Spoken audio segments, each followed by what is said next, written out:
parler comme ça? Est-ce que tu vas laisser ce petit morveux te parler comme ça? C'est pas vrai, je rêve. On se demande où elle mange. Petit, tu es doué, très doué. Mais tant que je serai dans le métier, tu ne seras jamais que le Tout le second. monde, oui. Enfin, évidemment, c'est une métaphore, un symbole. On est venu, on l'a vu, il a eu dans le cul. Qu'est-ce que c'est? Nous l'avons. Qu'est-ce que c'est? Ne va-t-il pas faire des trucs? Mon père, attendez. Vous aimez le cinéma? Beaucoup. J'ai des sections pour les meilleurs films qu'on passe en ville. Bonjour à tous et bienvenue dans notre podcast spécial La Momie. Et oui, vous avez voté à 60% face à Daylight, Minority Report ou encore Predator. Le sondage était issu de la liste de Moss.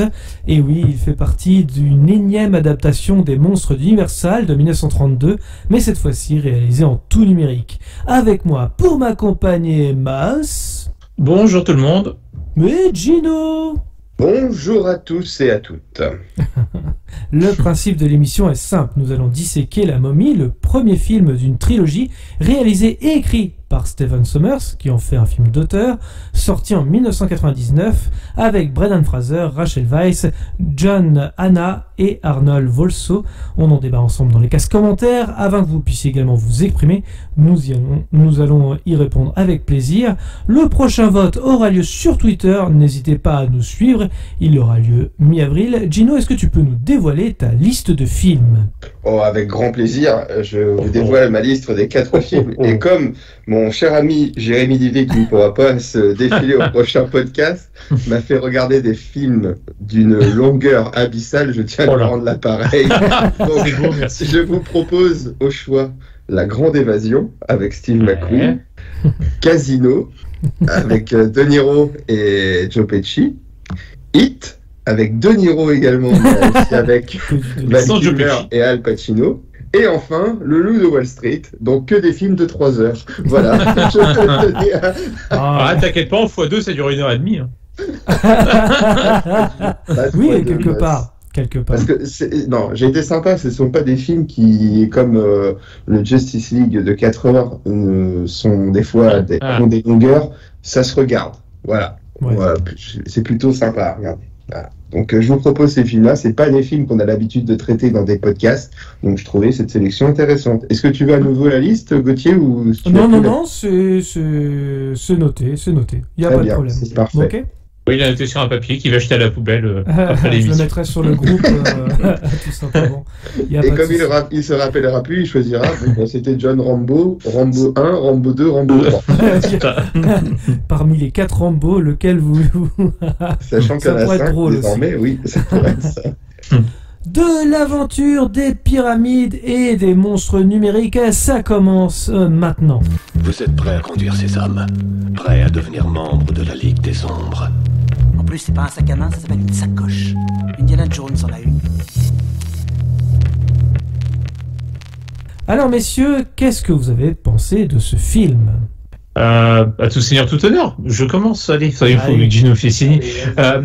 Ouais, bah forcément, si je l'ai choisi, pour le coup, j'ai fait une sélection de films que j'aimais plutôt bien, que j'avais pas vu depuis un certain temps. Donc moi, c'est un film que je réflexionne beaucoup. J'ai pas mal, peut-être comme vous d'ailleurs, poncé la VHS jadis, pour le coup, et c'est toujours un film que je prends plaisir à regarder. C'est un bon film d'aventure, il y a de l'action, il y a de l'humour. C'est juste bien dosé, je trouve. Les acteurs sont super dans leur rôle. Moi, j'adore l'alchimie qu'il y a entre Brendan Fraser et Rachel Weisz. Je trouve que ça colle super bien. C'est un super chouette casting. Et puis voilà, c'est bien rythmé, c'est bien mis en scène. Franchement, globalement, voilà, tu passes un bon moment. Et pour le coup, je trouve qu'il y a une vraie patte, il y a une âme qui se dégage de ce film. Encore une fois, je trouve que ouais, il a sa personnalité, ce film-là, tu vois. Ça ressemble pas à tous les blockbusters. J'ai fait mon vieux con, hein, comme d'habitude, mais à tous les blockbusters qu'on a maintenant, qui, je trouve, ça ressemble un peu tous dans la manière d'être, dans la manière dont ils sont faits, en tout cas. Donc ouais, j'affectionne beaucoup ce film-là et c'est toujours un plaisir de le revoir. Voilà. Et toi, Gino? Complètement d'accord. Moi, je suis complètement fan de... Enfin, fan, c'est un bien grand mot, mais j'apprécie beaucoup voir et revoir ce film. Je passe toujours un bon moment, voilà. C'est efficace. Tu connais le scénar à force de voir et le revoir, mais tu te laisses toujours prendre au jeu. C'est ça qui est assez intéressant avec ce film. Malgré tout, tu crois que toujours qu'ils peuvent changer un peu le cours des choses, mais non, tu sais pertinemment.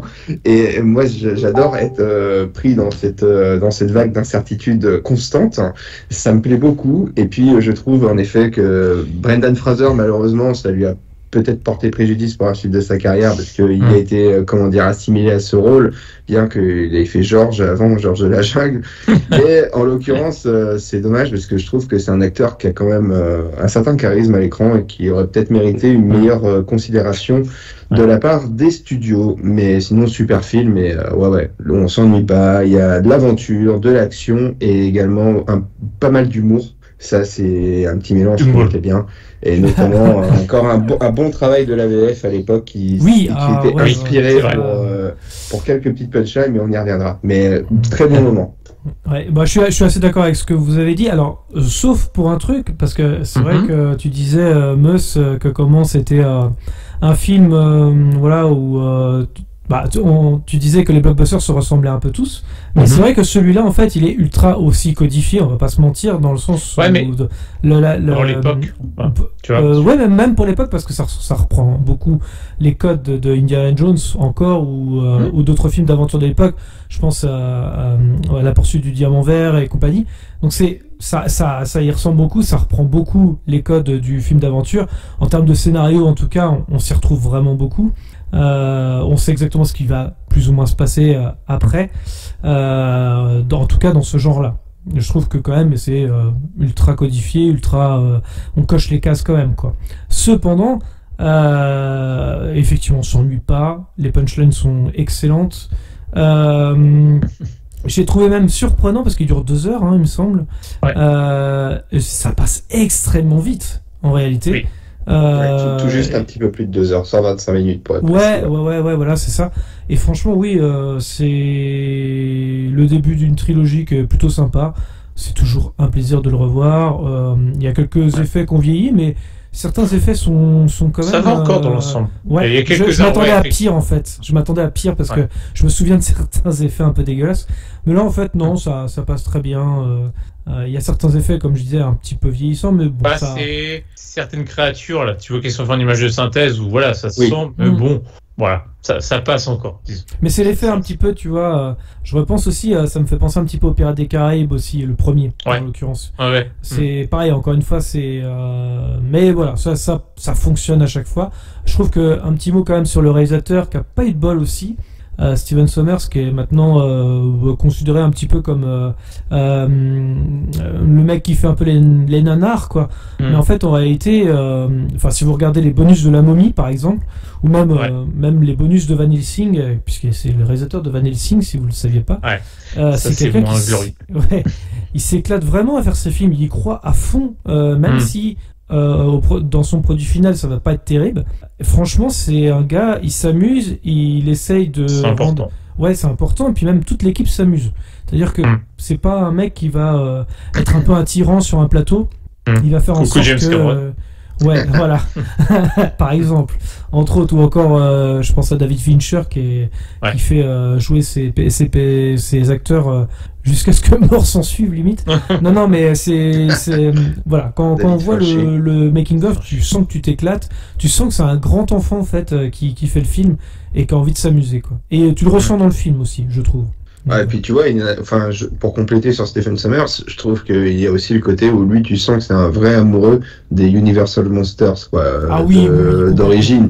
Parce que La Momie, la manière dont elle a été pensée ou même dessinée, tu sens que lui, il a pas voulu faire quelque chose de dégueu et qu'il fallait quand même quelque chose qui soit à la fois effrayant, mais tout en rendant presque hommage à la Momie d'origine, quoi. Je trouvais il y avait un petit côté comme ça. D'origine.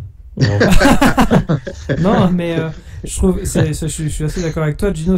Mais même ça, ils arrivent à réinventer quand même le mythe, en plus. D'ailleurs, je tiens à préciser, j'ai beaucoup aimé aussi le remake qui a été effectué avec Tom Cruise, parce que je l'ai pas vu celui-là. C'était un film où ils ont réinventé La Momie. C'était pas du tout le même film. Non, pas du tout, pour le coup. Et bon, voilà, quoi, c'est bien de faire un remake tout en faisant quelque chose de différent, quoi. Pour le coup. On peut saluer le choix d'Universal d'avoir fait ça. Puis de faire du copier-coller vulgaire. Et puis pour nos générations de trentenaires, si je dis pas de conneries, c'est peut-être le premier film que l'on a vu qui était une réadaptation de ces classiques des monstres Universal. Oui.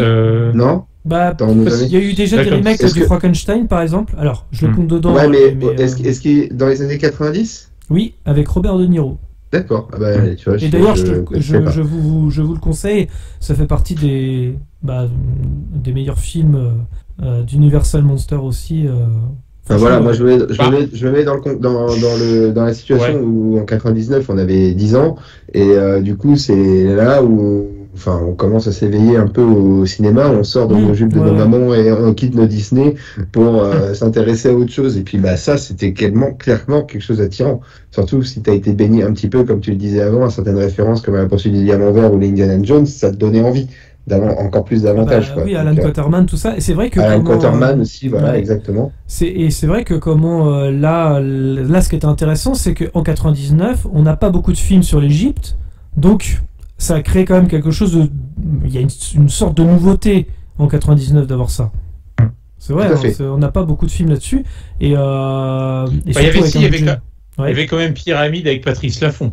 Oui, c'est vrai. Et Pépita. C'est la seule chose qu'on avait effectivement dans les années 90 avec Pépita. Rappelons-le. Non, mais oui, c'est. Voilà, et Alibaba présenté par Arnaud Gidouin quand même. Waouh, la vache, alors là, on va très loin dans la. Non. Ah oui, c'était le fond de tiroir de TF1 là, les gars. Non, intéressant aussi à souligner, c'est qu'il sort aussi au bon moment. C'est-à-dire qu'on est en été 99. Donc ça fait partie des films champion du monde, tout est beau. Oui, en plus, ça fait 1 an qu'on est champion du monde. Donc c'est quand même... il est sorti au bon moment, avec un thème intéressant, et le style aventure, c'est pas forcément quelque chose qui va tout de suite attirer, mais ça a fonctionné en tout cas le premier épisode. Le deuxième aussi, je pense. Le deuxième aussi, mais c'est le troisième où ça, là, ça mais bon, déjà, t'as plus le même casting tout à fait, donc forcément, ça joue un petit peu, et puis bon, c'était histoire de conclure, quoi. Ouais, exact. Qui résume le film, les loups? C'était le film Le Choix de Mus, je lui propose de résumer le film. On va la faire vite fait, hein. En gros, on se trouve au moment de l'Égypte antique, et on a le pharaon donc qui là je résume le tout début du film, mais j'ai pas vraiment le choix, qui s'est fait trahir par un peu, c'est son mage en quelque sorte, son grand prêtre. Son grand prêtre, oui, de Thèbes. Et du coup le grand prêtre, pour avoir tué le pharaon, et son amour aussi, parce qu'en fait il s'est fait, il a tué le pharaon parce que le grand prêtre était amoureux d'une des femmes du pharaon, donc amour interdit. Quelque part une sorte d'amour maudit, on peut vraiment résumer ça comme ça. Et donc le grand prêtre, pour sa trahison, se retrouve momifié, enterré vivant dans un sarcophage. Et donc après on est propulsé au début du XXe siècle, si je vais dire, années 20. Ouais, 1923. Voilà. À peu près. Ouais. Et donc il y a des conflits qui émergent pas non loin du lieu de sépulture de ce grand prêtre, et son sarcophage, sa sépulture est découverte donc par certains aventuriers. Malheureusement, une incantation a été prononcée qui le ramène à la vie sous forme donc de momie, et il cherche les gens qui le ramenaient à la vie pour reprendre forme humaine, retrouver son amour d'antan et on va dire régner sur le monde. Et donc nos héros vont devoir l'arrêter dans ses dessins. C'est plutôt pas mal résumé, effectivement. Voilà. En tout cas, ne pas jouer à Evil Dead dans les pyramides. Alors. Ouais, c'est ça. Le film commence, il débute tout simplement avec un plan 3D d'Égypte, avec une voix off, avec un accent quand même, pour le coup, horrible. De Marseille. Ouais. On sait pas trop, tu vois. D'ailleurs, au début, sauf erreur de ma part, je crois qu'il voulait faire ce résumé de la voix off, justement tenu par le grand prêtre, si je puis dire, dont j'ai oublié le nom de l'acteur, mais bref, peu importe. Oui. Et sauf qu'ils se sont dit que ça collait pas, parce que vu qu'il a vécu à l'époque de l'Égypte antique, il pouvait pas savoir parler anglais, du coup dans la version originale, donc français. Donc du coup, c'est un des Mwadjai, je sais jamais comment le prononcer, les gardes. Ouais. Madjai, ouais. C'est ça, Madjai qui fait la voix off, qui narre l'histoire en gros. D'accord. Simplement. Et mais effectivement, par contre, le plan 3D, ça va, tu vois, je trouve. Oui, j'étais surpris parce qu'il y a un mélange de 3D et puis de réel, visiblement. Ouais. C'est plutôt bien fait. J'avoue. Mal, ouais. Je suis assez d'accord. Tout à fait. Et puis toute cette exposition en égyptotique t'expose bien les faits. En plus. Moi, tu prends un accent prout là. Oui, tout à fait. Très cher, n'est-ce pas? C'est mon petit côté Hidalgo, je suis désolé. Pécresse plutôt. Non, je trouve que ça met bien en évidence l'histoire. Voilà, tu comprends assez vite ce qui va se passer. C'est résumé de manière correcte et juste avant le passage dans les années 20. Je trouve qu'on a tout, quoi. Donc Thèbes, la présentation d'Imhotep et de Ankh Sunamun, son amour. Voilà, et ça se roule des pelles dans le palais royal quand même. Là. Ça c'est sûr. Il savait vivre ces Égyptiens. Il savait vivre. Mais ils sont pas malins parce qu'ils se roulent des pelles juste au moment où qui c'est qui arrive? Gérard Darmon. Gérard Darmon. Franchement, j'ai tout de suite noté, mais c'est Gérard Darmon, quoi. Enfin... Mais non, c'est pas Gérard Darmon. Là, il y a un palais. C'est pas mon beau-fils, quoi. Il y a un palais, ouais, c'est clair. Et il lui fait une question, le mec il était malin parce que on doit tous faire ça avec notre go, quoi. Tu vois, il fait qui c'est qui t'a touché, parce que l'autre il lui a mis de la peinture partout, il sait que si la peinture elle disparaît, c'est qu'il y a quelqu'un qui l'a touché, donc là c'est même pas touché, il lui a emballé des pelles, quoi. En vrai c'est con parce que si même elle se touche elle-même tout de suite, enfin ça veut rien dire, quoi. Oui. Ça va être chiant, hein. Franchement, ça va être hyper drôle. Que c'était pas très. Qui c'est qui t'a touché? J'ai frôlé un rideau en passant là. Ouais, c'est ça. Voilà, c'est clair. Non mais donc là, qui t'a touché? Et puis là, il comprend qu'il y a un complot contre lui et c'est trop tard, quoi. Son amour l'a frappé dans le dos et puis son grand prêtre le finit d'une manière assez brutale. Oui, c'est ça. Ouais. Mais par contre, il y a juste quand même un truc qu'il faut noter que je trouve, c'est le respect des langues, mine de rien. Oui. Ça, c'est vraiment de l'Égypte ancien, ouais, de l'Égyptien antique. Mais je trouve ça intéressant quand même d'avoir fait ça, parce que c'était pas forcément pareil. Il y en a beaucoup qui se seraient fait. On pourrait y revenir plus tard si tu veux sur le langage et ça a son importance à un moment clé du film. Oui, c'est vrai. Et ben, on y reviendra, effectivement. Et d'ailleurs, j'ai noté que tous les gardes étaient Juliens, d'ailleurs, au passage. Hein? Doré. D'accord. Okay. Alors, c'est pas les gardes, ce sont les prêtres d'Imhotep.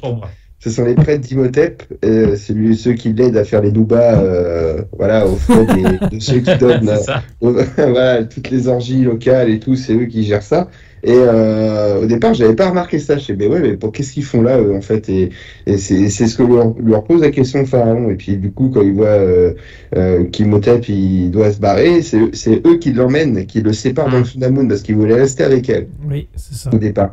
Ils voulaient mourir avec. Et c'est là qu'a fait, en même moment, elle se suicide parce que les gardes du pharaon voient le pharaon arriver. Elle se suicide en disant: mon corps ne sera plus son sanctuaire. C'est assez fort quand même, quoi. Par contre, il y avait plus doux comme façon de se suicider. Je sais pas, enfin, t'avais des médicaments, ou boire de la goutte à papy, par exemple. Un Gauthier. Ah là, c'est une femme courageuse. Non, pas de. Parce que là, je développerai pas. Moi, j'ai mis dans mes notes quand même, c'est important de le souligner. Ouais. En 5 minutes, beaucoup plus intéressant que God of Egypt. Voilà. Oui, en termes d'effets spéciaux. Là, chez le fond de chiottes, c'est évident. Mais tout, hein. Même les effets spéciaux ou l'histoire en 5 minutes. C'est vrai. C'est beaucoup mieux. Ça m'a plus intéressé que God of Egypt. Voilà. Et ensuite, du coup, qu'est-ce qui se passe? C'est que là, tu as quand même Imhotep qui avait dit juste avant qu'elle se suicide qu'il la retrouverait, qu'il ferait en sorte de la faire renaître, entre guillemets, de la ressusciter. On sait qu'Imhotep est parti chercher le livre des morts dans la cité d'Amunaptra. Excusez-moi pour mon égyptien très moyen. Tu t'excuses. Et là, il y a un rituel avec tous les Juliens à côté là, qui sont là en train de faire. Ils sont en train de prier, de faire des grandes simagrées. Je sais pas ce qu'ils font. Et juste au moment où tu vois qu'il allait retrouver l'âme d'Ankh Sunamun pour la remettre dans son corps, les gardes du pharaon interrompent le rite. Et puis, qu'est-ce qu'on voit après? Est-ce que vous vous souvenez? Qu'est-ce qu'on voit juste au moment où le rite est interrompu, tu veux dire? Juste après le rite interrompu. Et juste après, c'est les sanctions qui sont imposées à Imhotep. Ah oui, tout à fait. Et c'est assez dégueulasse quand même. Hein. La pire des sanctions, le Hangdai, ça s'appelle, en effet, où Imhotep se verra couper la langue et enfermer dans le coffre à bobo avec des scarabées. Ouais, C'est ça, c'est exactement ça. J'ai noté coffre à bobo aussi. Non mais ce qui est intéressant parce que c'est un film quand même qui est classé tout public, mais la mise en scène te permet quand même de, tu sais, tu te dis putain c'est quand même dégueulasse quelque part, on voit pas, mais on imagine plutôt bien les choses en fait. Et même par des cris sourds, tu entends la douleur d'Imhotep, quoi. Ça t'est bien caché. Cette mise en scène, même sonore, est super bien foutue, je trouve. Et ça, en effet, comme tu dis, c'est un film tout public, mais ça te permet de te rendre compte de l'horreur, de la férocité de. Et c'est con, parce que ça, c'est des choses qu'on ne voit plus trop, en fait. C'est justement, en revoyant La Momie, parce que je l'avais déjà vu au cinéma, mais en le revoyant, je me disais, mais en fait, on peut faire du tout public et avec une bonne mise en scène, faire ressentir quand même quelque chose d'assez horrible, même au niveau de la douleur et compagnie, sans forcément c'est encore montrer, plus horrible parce que tu laisses le spectateur s'imaginer les souffrances. Ouais, c'est encore pire, des fois, de pas... Effectivement, en tout cas... bonne mise en scène, pour le coup. Et après, ils lui mettent du rouleau de PQ, donc, autour du corps. J'ai compté, il y a 10 rouleaux de Lotus, double format. Double épaisseur. Avec triple épaisseur. Et c'est... C'est du biodégradable, hein, donc ça va. Du biodégradable, exactement. On reste... Tout à fait, et sauf on est écolo, bordel. Alors, pourquoi aussi laisser un coffre avec une clé en disant, presque en maudissant le coffre, comme si jamais on le libère, que ça allait amener les 7 plaies d'Égypte à nouveau sur le monde, quoi. Et faire renaître un esprit malsain. Pourquoi ne pas le tuer tout court? Ah bah ça, après... je pense que c'est vu en fait, le crime commis de la part d'un grand prêtre, peut-être que c'était la sanction de l'époque. En enfer, quoi. C'est un peu ça. Je vois, d'accord. Ok, bon allez, j'imagine que ça vient de là. Je prends vos réflexions théologiques, mais oui, en effet, je pense que le scénario aurait été perdu à ce moment-là. Je sais pas si on peut parler d'enfer avec parce qu'ils sont je sais plus quoi là, ils croient en plusieurs dieux, donc je sais pas. Polythéistes. Voilà, polythéistes. Par contre, ils ont tous. N'écoutez pas en 6ème, Gauthier, pendant tes cours d'histoire. Pas possible. Par contre, les prêtres, je me faisais une réflexion, les prêtres, ils ont tous la leucémie ou parce que comment ça se passe? Ils sont tous chauves, alors je me suis dit, je sais pas, il y a peut-être un problème de comment dire. Ouais, voilà, j'en sais rien, mais bref. Qu'est-ce que ça compte les chauves? C'était le coiffeur local, il maîtrisait qu'une seule coupe.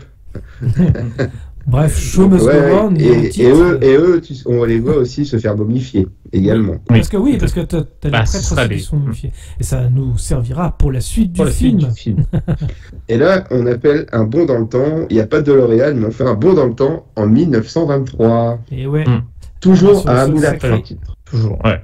C'est en 1923, c'est ça, on a des légionnaires face à des hordes d'anglais, j'ai compris, de britanniques. Moi j'ai vu bagarre entre Magi anglais plus Benny. Benny sera à part dans tout le film.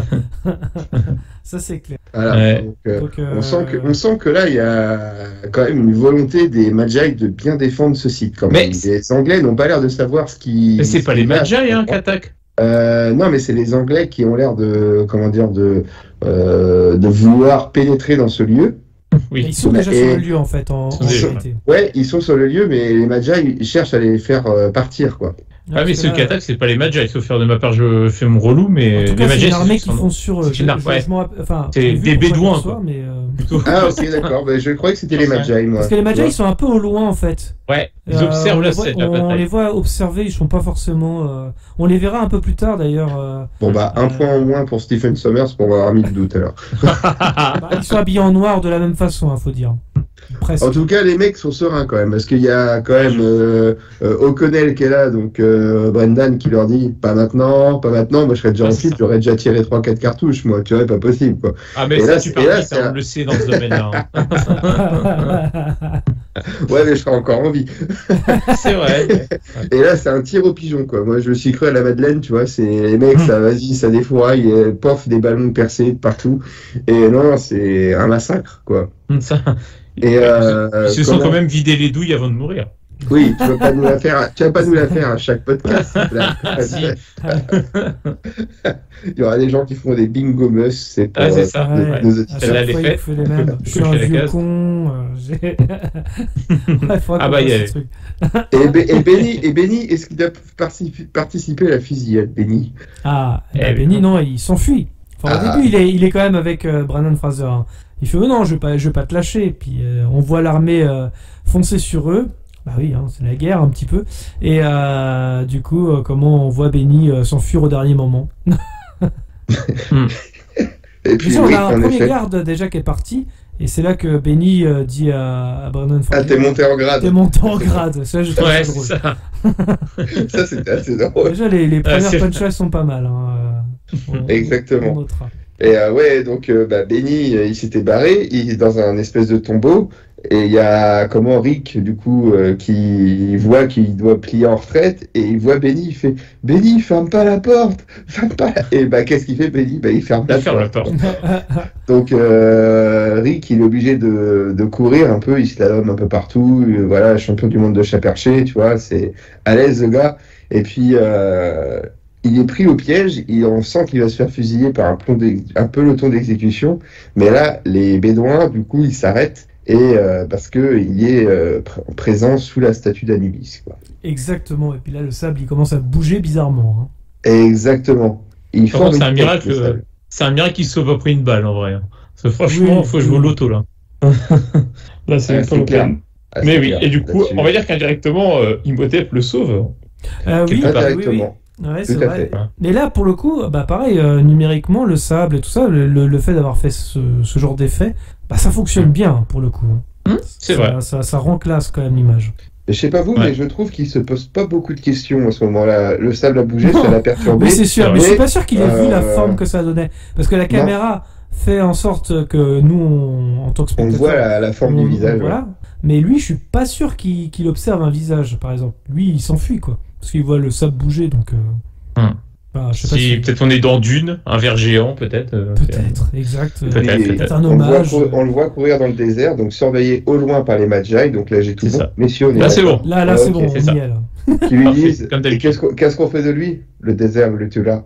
Mais le désert ne le tue pas, parce que 3 ans plus tard, nous sommes au Caire. Oui. Au Caire. Et là, dans une bibliothèque. On a l'entrée de Rachel Weisz. Dieu bénisse. Dieu bénisse. Ouais. C'était son premier rôle, en tout cas, c'est là où on la découvre, en tout cas, pour le grand public, il me semble. C'est ça. Et elle travaille au musée. Hein. Elle range dans une bibliothèque. C'est ça. Et qu'est-ce qu'on fait dans une bibliothèque? Forcément, on a une scène où tu as les étagères qui se cassent la gueule. Genre de... Ouais, mais ça, c'est bien fait. Et pour le coup, je crois qu'ils ont galéré pour la faire, cette scène. Ouais, techniquement. Mais c'est bien fait pour le coup. Elle pouvait pas descendre de son échelle et remonter de l'autre côté. Ouais, mais ça, tu vois, c'est les films bien faits de l'époque, c'est-à-dire, tu vois, en quelques minutes, tu caractérises ton personnage. Tu vois qu'elle est un peu, maladroite, tu vois, un petit peu bien. Tu vois, mais en même temps, tu vois, de tenter sa manœuvre avec son échelle. Maladroite, mais audacieuse. Voilà, tu vois, c'est ça. Donc, en quelques minutes, juste avec, quelques petits... on a déjà le trait de caractère du personnage. Petites actions, voilà, exactement. Tu caractérises ton personnage. Qu'est-ce qu'il est fort en analyse, ce mess. Non, mais c'est vrai, mais c'est ça. Mais c'est vrai. Quand tu arrives à cerner le personnage sans passer par les mots, c'est que c'est bien fait. Tu vois. Enfin, moi, c'est comme ça que je vois les choses. Et là, pour le coup, c'était super, quoi. Non, parce que des fois, il y a des personnages, ils ont des traits de caractère, ça sort du chapeau, on sait pas comment. Là, au moins, c'est un minimum écrit, même si effectivement, c'est pas réellement dit, mais on sait à quoi ça tend. Et c'est là que je vais nuancer, parce qu'en effet, on nous rabâche quand même une petite facilité derrière, c'est que le conservateur donc s'énerve, du coup, vu que toutes les bibliothèques sont tombées, et là, plutôt que de se justifier ou de trouver quelque chose, il débite son CV, quoi. Et c'est là que ça peut être utile. Mais est-ce que je lis le grec ancien ou l'égyptien, l'égyptien antique, voilà, donc c'est quand même assez pratique, mais bon. Ça reste de la préparation paiement. Ça reste de la préparation paiement, exactement, tout à fait. Ça peut être utile pour la suite du film. Et là, d'un coup d'un seul, j'ai pas compris comment était agencé ce musée, du coup, parce que il y avait comme une belle luminosité dans cette bibliothèque. Ah oui. Et C'est vrai. elle arrive, elle entend un bruit mais dans une pièce, mais qui a l'air juste à côté. Alors pour moi, il n'y a pas de sens logique à ce que la bibliothèque soit complètement à côté de toutes les vieilleries, toutes les antiquités pas rangées du musée, quoi, tu vois. Donc bon, je chipote peut-être. Et puis là, on nous fait comprendre un peu le leitmotiv du film avec un joli jumpscare momie. Mais non, au final, c'est pas une momie. C'est Eh qui? non, c'est Jonathan. Son frère. Et Oui, j'ai même rajouté un qualificatif au frère, j'ai mis débile. Débile profond. Jonathan, débile profond. Mais personnage sympathique malgré tout. Moi, je trouve Ouais, que... c'est un peu le comic relief avec Benny, quoi. Oui, voilà, c'est exactement. Il en fallait un de chaque côté, partout la balle au centre. Voilà, c'est clair. Et il a dans sa poche, il a dit j'ai trouvé quelque chose. Il fait dis-moi que j'ai trouvé quelque chose. Jonathan, tu as trouvé quelque chose. Et du coup, elle voit que c'est dans ce qui ressemble à une petite boîte, il y a une carte. Et la carte, il partage un artefact, il présente ça au conservateur du musée et il parle d'Amunaptra qui, selon eux, serait une légende. Et le gars est un peu louche quand même, le conservateur. Parce que qu'est-ce qu'il fait, le conservateur? Conserve. Il brûle la carte. Il conserve. Oui, il brûle la carte. Au contraire, il conserve pas, là. Il détruit. Non, je trouve le move assez intéressant parce que tu te demandes quel est l'intérêt pour lui de brûler cette carte. Tu ne connais pas encore le sens de son engagement futur, on y reviendra après. Et je trouve ça assez malin parce que ça instruit le doute sur le fait de savoir est-ce qu'elle est délurée ou est-ce que c'est une nana qui est complètement aveuglée par un objectif, comment dire, de trouver quelque chose de mystique, quasiment, tu vois, de légendaire. Donc, et est-ce que le gars est là vraiment pour une intention néfaste à brûler la carte ou juste à ramener sur Terre en disant ma chérie, les histoires de contes de fées où les mythes historiques n'existent pas, il faut l'archéologie, comme disait Indiana Jones, c'est l'étude des faits. Voilà, c'est un peu ça, quoi, tu vois. Donc, moi, je trouve ça assez intéressant. Ouais, bah oui, bah par contre, tu vois bien qu'il fait exprès, enfin bref, il y a plein de trucs, tu sais qu'il fait partie du... J'ai un doute que Evelyn et Jonathan le voient faire. Oui. De manière consciente. Bah, après, il lui pose la question, vous l'avez fait exprès ou... Enfin, il lui pose quand même la question un petit peu quand même. Tout à fait. Mais c'est vrai que, ouais, c'est un peu...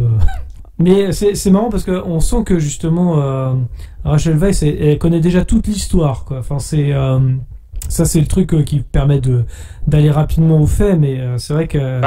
on va dire que c'est grâce au bouquin qu'elle a potassé, ouais. Mais bon, c'est sûr que c'est pour aller à l'essentiel, quoi. C'est pour pas perdre de temps, quoi. Voilà, exactement. Elle explique tout ce qu'elle a appris, quoi. Donc, forcément, elle cherche à savoir où il a eu cette carte, forcément. Enfin, en tout cas, l'artefact, d'où vient-il? Et bah, forcément, son frère, il l'a dérobé à quelqu'un. Et ce quelqu'un... Et le hasard fait bien les choses. C'est Georges de la Jungle. Oui. C'est Georges de la Jungle qui est en prison au Caire. Tout est lié. C'est le multivers qui est complètement... C'est ça. Exactement. Et là, tu vois, quand on nous parle des traits de caractère du personnage, je trouve que là, c'est assez malin. Parce qu'on nous le présente comme un gros beauf. Ouais, elle est pas mal. C'est qui cette gonzesse? Ouais, c'est vrai. ça m'a bien fait rire, ça. Et il dit, je sais où est la cité d'Amunaptra, tout ça. Il la galoche et elle est un peu surprise. Tu sens que c'est une nana un peu prude, tu vois, sur les bords quand même. Très anglaise. Vas-y, tu vois, très anglaise. Exactement, c'est ça, très britannique. Pour le coup, ça, c'est génial. Et comme il fait, mais qu'est-ce que vous voulez pour aller à votre... Sortez-moi ce trou. Ouais, c'est ça. Vous voulez que je vous le dise, rapprochez-vous. Et là, on comprend, parce qu'en fait, il est condamné à la pendaison. Ouais. Eh oui, voilà, devant un gros public, forcément. Ouais, c'est vrai que c'est une exécution publique, alors il a dû faire quelque chose d'horrible pour être condamné devant une foule aussi dense, mais... Et là, moi, je sais pas si vous l'avez noté, j'ai noté, il y a débile numéro 2, le bourreau sur l'échafaud qui pose la question, t'as une dernière volonté, O'Connell? Ouais, enlève-moi cette corde et laisse-moi partir. Oui, c'est vrai. Non, on veut pas qu'il parte. Et l'autre qui regarde le patron, bah non. Ouais, ça m'a tellement fait rire que j'ai rematé la scène 3-4 fois. Mais c'est génial, j'avais loupé ça. C'est super, franchement. En et même puis, temps, c'est sa dernière volonté, donc forcément, il s'interroge. exactement, il a raison. Donc là, ils le pendent, le cou n'est pas brisé. L'autre, ça a l'air de le faire sourire, le gars. Et puis là, il y a tout un petit jeu de négociation entre Evelyn et le comment dire, le directeur de la prison, je vais l'appeler comme ça, pour libérer O'Connell. Appelons-le Abdel. Abdel. Abdel. Ouais. Et donc, du coup, Abdel, il se fait baiser un peu au jeu des négociations, quoi, parce qu'il aurait pu obtenir 40% du gain d'Ahmoud Aptra, et puis il signe pour 25, cet abruti, je crois. J'ai plus les chiffres en tête, mais je crois que Mais oui, c'est ça, en plus. C'est ça. Il négocie c'est un très petit- très mal au point de... Voilà, bref, et c'est un petit truc humoristique, moi je trouve ça drôle. Voilà, ça c'est marrant, et puis voilà, et il coupe la corde, et O'Connell... Ça m'a rappelé un petit peu, ça aussi, cette scène-là, alors c'est repris par les Pirates des Caraïbes aussi, un petit peu avec Jack Sparrow, enfin... Je sais pas si vous vous souvenez, mais bon, ça c'est repris dans les Pirates des Caraïbes un petit peu. Ouais, alors je sais plus dans lequel, mais oui, t'as raison, il y a un truc comme ça, tout à fait. Et du coup, rendez-vous au bateau, et l'aventure C'est ça. commence. Ouais, il y avait même une Il petite... est passé chez le coiffeur. Ouais, une petite discussion entre Jonathan et sa sœur, comme quoi lui, Jonathan trouve que ce gars-là, il a du charisme, un aventurier va venir, et puis oui, je l'ai trouvé grossier, moi, un peu. Et puis dès qu'elle l'a vu de manière en mode beau gosse, là, tu sentais que voilà. Et ah oui, il était grossier, donc, hein, c'est ça. Voilà, Jonathan s'amuse un peu de la situation. C'est ça qui est assez marrant. Et C'est vrai donc, que tu disais, ok, on monte dans le bateau. Oui. Non, mais le mec, il veut aller trop vite. Mais c'est vrai que ça fait vraiment justement film des années 90 où le mec, il a fait une petite toilette et là, bim, ça y est, tout de suite, c'est ça, elle est amoureuse, quoi. C'est assez drôle quand même. Un coup d'eau fraîche sur la gueule, c'est parti. C'est vraiment ça, quoi. Un coup d'eau fraîche, un coup de Tahiti douche et hop, c'est parti, quoi. Hop, un Parce petit que coup de pétrolade. si on avait le Brendan Fraser de maintenant, je pense pas qu'il y aurait eu le même attrait. Bref. Non, certainement, malheureux, oui. Après, on vieillit tous. Et, Exactement. C'est sûr. On a tous on vieillit tous un peu comme Brendan Fraser. Tendance à enfler, effectivement. Ouais. Et donc Abdel vient aussi, hein. Du coup il faut noter, il embarque aussi pour la croisière. Il est avec eux, hein, ça c'était la surprenant, croisière, je me ça, rappelais oui. plus de lui, tu vois. C'est un personnage. Oh bah, on va vite l'expédier dans le scénario. Oui. Ouais. C'est vrai, ça, c'est un peu le Alfred Molina d'Indiana Jones, tu vois. Oui, c'est vrai. Hein Balancez-moi l'idole. Balancez-moi l'idole. Balancez-moi l'idole. Et je vous lancerai le fouet. C'est un peu ça. Et donc sur le bateau, on se retrouve aussi avec des Américains. Hein. Oui, exactement. Des Amerlocs. Et qui recherchent aussi la même chose d'ailleurs. Ouais, mais à la base, si j'ai bien compris, ils n'allaient pas forcément pour ça au tout début. Non, c'est un peu du frère. Il balance tout au poker, donc forcément. Ouais, c'est que voilà, c'est Jonathan, il a tout balancé, donc il se prend des petites mandales dans la tronche par Brendan, quoi. C'est logique, hein. C'est assez drôle, moi je trouve, cette scène où l'autre, si c'est un gaffeur, pas fini. Pas besoin d'une grosse écriture. On sait déjà aussi le caractère du frère et ça va devenir un petit peu un running gag par la suite, quoi. Surtout dans le 2, il me semble, d'ailleurs, au passage. Ouais, dans le 2 aussi, ouais, tout à fait. Beaucoup plus. Il est un peu plus exploité dans le 2. Je suis d'accord là-dessus. Donc on en est où, là? Et pendant qu'Evelyne disait de son côté, nous avons des envahisseurs, des espions sur le bateau qui arrivent. Oui. Alors, il y a quand même un petit symbole de domination masculine volontaire. Au moment où elle est en train de lire, Brendan qui arrive et qui déroule sur la table, donc pas son arme, mais ses armes. Voilà. Et ça fait un peu le mec, quoi, tu vois, la virilité, quoi. Il montre ses calibres. Je vais te montrer mes gros guns. Mes gros calibres, c'est ça. Exactement. Pas la taille qui compte. On va devoir se battre. Faut mieux les avoir que pas les avoir. C'était assez drôle, et en effet, tu disais, il y a des... C'est du mansplaining, tout ça. Des petits shinobi qui essayaient de monter sur le bateau. Enfin, ils vont vouloir monter sur le bateau. Mais entre-temps, il y a Benny. Qui c'est qui découvre sur le bateau? Ben, c'est Benny. Benny, apparition. Tiens, mais c'est mon vieux copain Benny. C'est vrai que c'est assez drôle aussi, ça. C'est avec Benny, il y en a quand même pas mal. Hein. Je pensais pas qu'il y en avait autant, en fait, en réalité, mais... C'est vrai qu'on va le revoir régulièrement. C'est le meilleur personnage du film, donc... On bénit, oui. Béni soit béni. Oui. Alors, qu'est-ce qui se passe Avec- avec Benny, justement? Apparition, et qu'est-ce qui se passe? Vas-y, je t'en prie. Non, vas-y, Gino. Ah non, mais d'accord, oui, n'hésitez pas à enchaîner. Vas-y, Gauthier, enchaîne. Je t'en Je n'ai prie. pas noté la punchline, donc. Oh, ça m'étonnerait. Non. Non, bah comme Si, justement si. Benny Bah, si. l'a un peu Tiens. trahi. Oui, il fait allez, bonsoir Benny. Bonsoir Benny, puis il le jette à la flotte. Ça, c'est Donc, voilà, exceptionnel, c'est- ça. Quel connard, c'est bon d'être un connard. Bon, en parallèle, il y a la tentative d'assassinat d'Evelyn. Hein, Oui, qui était en train d'être tombé sous le charme de Brendan et de ses gros calibres, parce qu'elle se fait tout un petit truc dans sa chambre. Ah, ouais, l'amour, tout ça, un truc comme ça. Tout un Pour petit pour pamphlet Evelyn, là-dessus. c'est vrai. le feu. Préparation de paix. Et- Oh, Exactement. oui, c'est vrai. Evelyne, ça fait nom de coiffeuse un peu, hein, non? C'est C'est ça, vrai, ouais, ça. c'est ça. Evelyn. C'est vrai que c'est pas commun dans les films. Hein. Présentatrice de météo, quoi, tu vois, mais...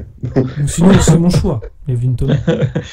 Et puis là, du coup, le bateau, pendant la baston, prend feu, hein, malheureusement. Du coup, comme tu viens de le dire. Et Ah, Tango. déjà le shinobi qui menace Evelyn d'un couteau lui dit mais elle est où la clé? Donne-moi la clé. Donc on apprend que quand même il y a un truc qu'ils Balancez-moi sont les censés doigts. avoir en leur possession qui aura une importance capitale parce qu'ils ne savaient pas ce qu'ils avaient en leur possession. Oui, c'est vrai. Jonathan et C'est Evelyn. vrai Donc qu'ils c'est ont un point artefact, important. mais loin que ce C'est soit vrai, une c'est clé. Et d'ailleurs, la clé qui est récupérée par le voleur. Hein, Tout à à ce fait. moment du film. Donc baston sur le bateau. Hein. Ouais, ouais. Oui. Bonne Jonathan scène d'action, récupère la pareil, clé. hein. Ouais, pas mal, ouais. Les décors, Et du coup, tout ça, tout- nickel. Et voilà. Mais tout le Non, monde c'est bien foutu, ouais. est obligé d'évacuer, du coup, puisque le bateau est vraiment trop patin, disons ça comme ça. Oui, Donc, c'est ça, On exactement. saute dans le Nil comme c'est pas ça pas de croco, hein, tranquille. Voilà, c'est pas une rivière, Ah, il y a des crocos. on aucun parle de- danger. Tu peux y aller les yeux fermés. À l'aise. Et là, par contre, il y a une réplique qui m'a fait vraiment marrer pour le coup, ça aussi. C'est donc une fois qu'il y a les Américains et Benny d'un côté, et puis bah, Eh, O'Connell. il semblerait que c'est nous qui ayons les chevaux. Il semblerait que toi et tes gars, vous soyez du mauvais côté du fleuve. Ça, c'est exceptionnel, ça. C'est- Ça, c'était drôle. Ça, j'avoue, c'était bien marrant. Ça, j'avoue que celui-là, la première fois, m'avait flingué aussi. C'est vrai que le J'avoue petit que fanfaron. l'idée est vraiment sympa. Bah, l'humour fonctionne bien à chaque fois en fait. Mm. C'est ça aussi qui fait que la Ton mimi a un sarcasme. petit charme et tout. Ouais, voilà, exactement. C'est vraiment là pour le coup, l'humour ça fonctionne à chaque fois quoi. C'est- Bien écrit et Ouais. bien interprété, il faut le dire. Exactement. Bien doublé également. Allons Oui, jusqu'au oui, bout le des choses. doublage Tout à fait. français est très très bien. Mm. Bon là, c'est la partie, forcément ils ont pas de chevaux, donc achat de dromadaires ou de chameaux d'ailleurs, je sais même pas si c'est des chameaux Oui. ou des dromadaires. Jonathan dit vous auriez pu proposer ma sœur Ah oui, c'est pour vrai. négocier les chameaux.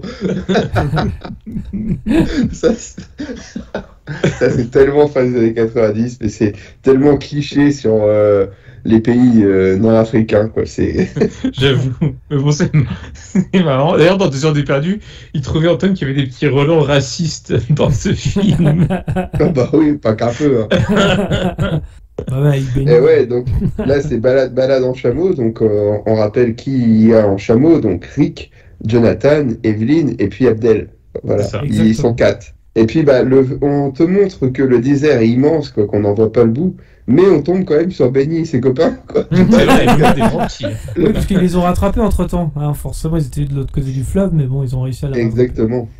Et là, on nous montre le fameux chemin avec le Qui est lever du révélé par le soleil. soleil, en Ouais, effet. c'est ça. Et genre, personne l'avait vu.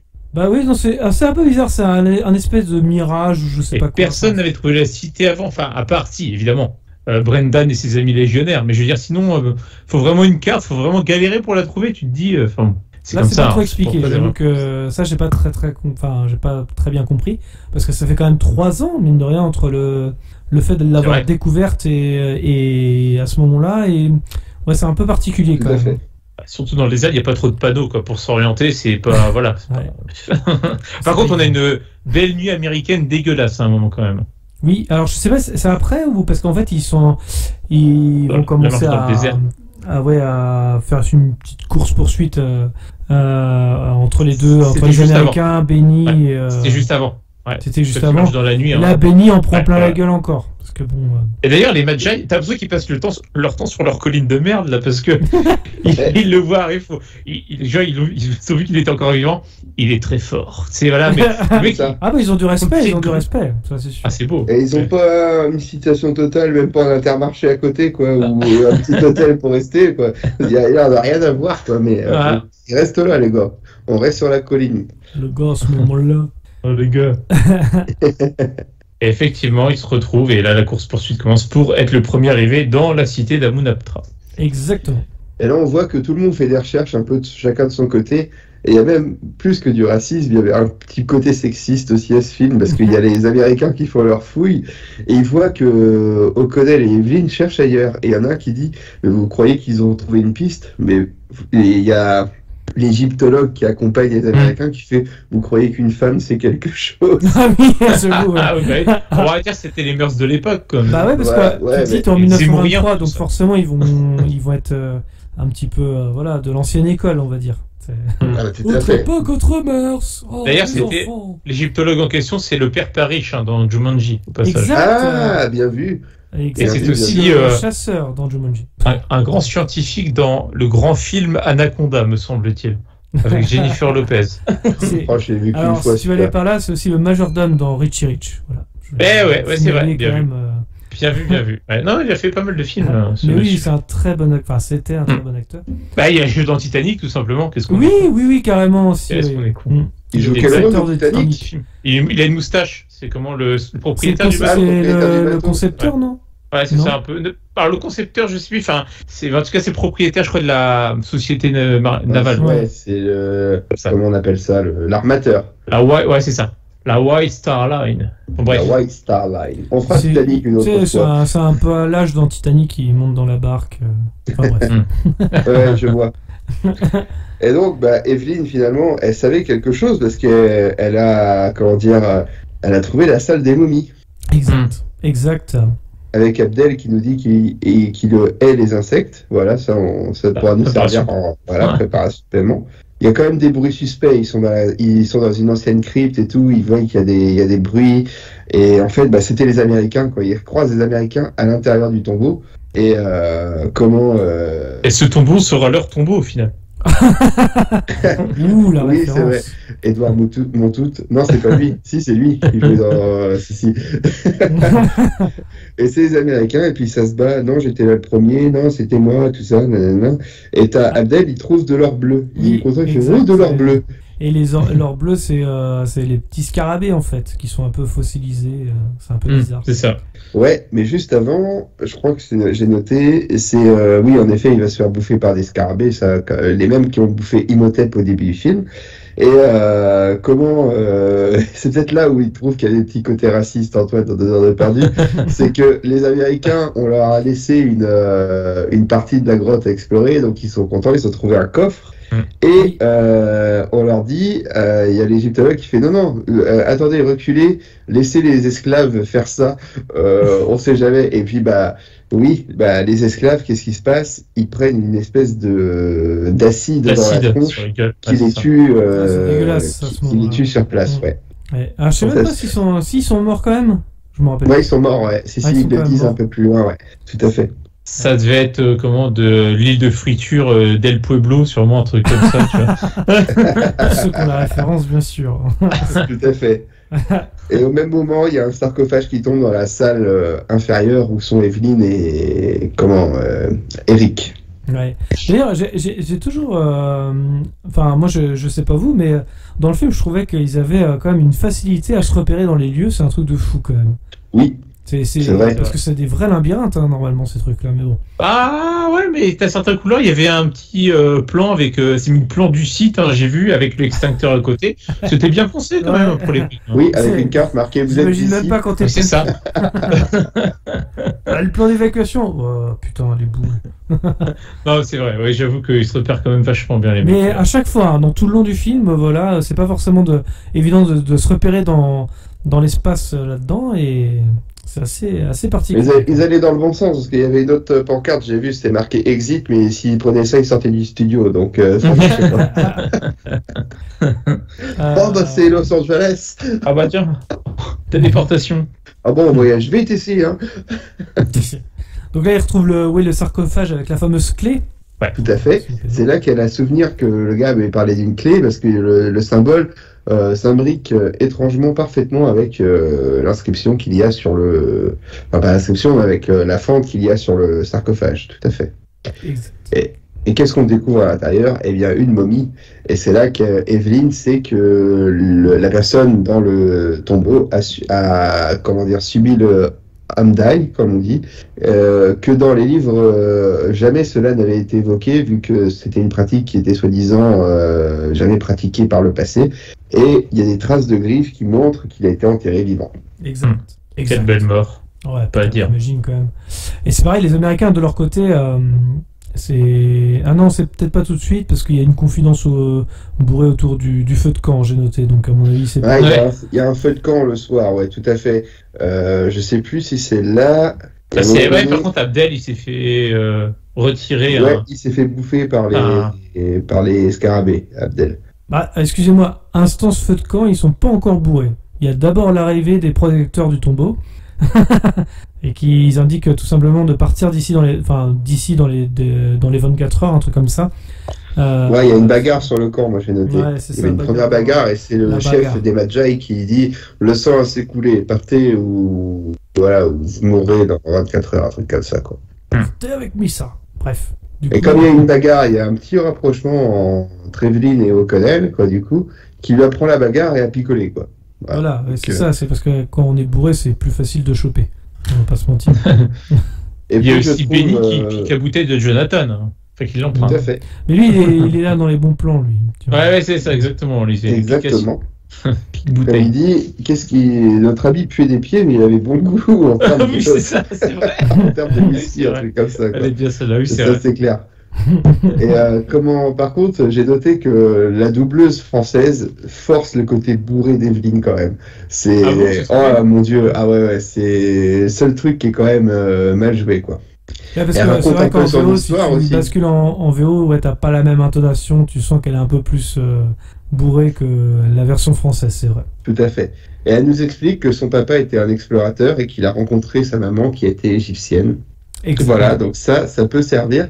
Et je trouve subtil que, bon, on n'en parle pas ce soir, mais que dans le 2, il y a un truc là-dessus sur sa parentalité égyptienne. Ouais. Et c'est là où je trouve que le 2 est en soi réussi quand tu as vu le premier. Voilà. Et que tu prêtes attention. Dans mes souvenirs, le 2 était, je le trouve encore meilleur par rapport au premier, d'ailleurs. Le 2 est très bien, j'aime bien, ouais.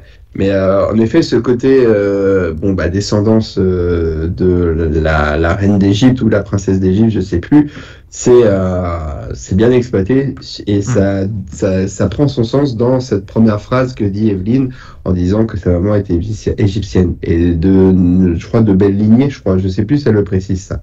Non, elle le précise. J'ai un doute. Pas encore. Mais ça reste une belle préparation paiement pour le 2, pour le coup. Bien pensé. Ouais, comme quoi, hein, c'est bien. Enfin, le 2, en tout cas, je les trouve vraiment très bon. Très bien. D'un autre côté, on a les Américains qui ouvrent un truc avec marqué malédiction et Benny il prend peur. Malédiction ne peut ouvrir. Et si on ouvrait c'est ça. Et c'est là qu'il découvre les organes de la fameuse. Ah, j'ai oublié le prénom. Vous pouvez m'aider? Anxodamoun. Voilà, merci. Je crois que je m'y ferai jamais. Et oui, les organes. Et, voilà. Difficile d'enchaîner derrière, j'avoue. En tout cas, une belle gueule, le cadavre. Hein. Ouais, mais en fait, c'est plutôt pareil. C'est bien fait aussi, ça, hein, mine de rien, je trouve. Qu'est-ce qui se passe après? Et il trouve le livre des morts également. Il faut quand même le préciser. Exact. Parce que ça va être important. Et ouais, avec leurs petites urnes, ils sont tout contents. Et ils vont l'être beaucoup moins par la suite. Ouais, ça c'est clair. Parce qu'après, ce qui va se passer, c'est ça. Il y a des trucs que je me souvenais plus, par contre. Mais du coup, on a Evelyn qui réussit à choper du coup le livre des morts en scred à notre ami égyptologue américain pendant qu'il dort. Et qui lit. Et vu qu'elle a la clé. Voilà, elle a malheureusement, elle lit les instructions du livre à haute voix. Le mec s'affole à ce moment-là, il ne faut pas lire les instructions à haute voix, c'est ça, je sais plus ce qu'il dit. Le livre des morts. Le livre des morts, exactement. Ne lisez pas à haute voix. C'est ça.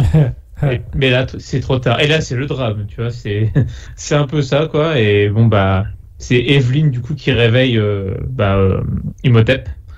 Oui, Par son totalement. incantation. Et c'est pareil, ouais, au même moment, enfin, t'as Tu dis, c'est l'américain où il y a ses lunettes qui tombent, et il voit plus rien, tu sais pas pourquoi, mais il voit plus rien. Comme s'il devenait aveugle s'il avait passé les lunettes. C'est ça. Et puis t'as aussi, comme on parlait des 7 plaies d'Égypte, t'as les sauterelles qui ont aussi envahi le site de fouille. Exact. Après les scarabées. Tu vois, Et puis les lunettes, il était pas loin de les récupérer, mais qu'est-ce qui s'est passé? Benny, il les a écrasées par la peur, quoi, en fuyant. Oui, Sacré Benny, quoi. Ah, mais le mec est toujours là où il faut pas, quoi. Mais tu dis quand même c'est con, hein, parce que si Evelyn n'aurait pas su lire l'égyptien antique, il y aurait pas eu de résurrection. Quoi, hein, des fois être un culte, c'est pas mal aussi. Hein. Comme quoi, hein. Heureux le simple d'esprit. C'est ça. Alors, donc, retour dans le tombeau avec nos personnages principaux, poursuivis par les scarabées, hein, c'est ça. Les scarabées qui déboulent, ouais, en masse, là c'est la deuxième plaie, quoi. Là, c'était vraiment en masse, les scarabées, là.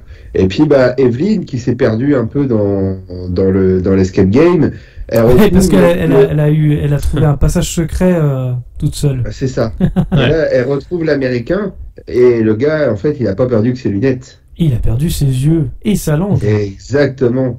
Et puis c'est la première confrontation entre Evelyn et la momie. Ouais, ça fout un peu les boules là, ce côté-là, parce que tu dis c'est bien fait. Vraiment, voilà, exactement. Il a plus ses yeux, plus sa langue, c'est horrible quoi.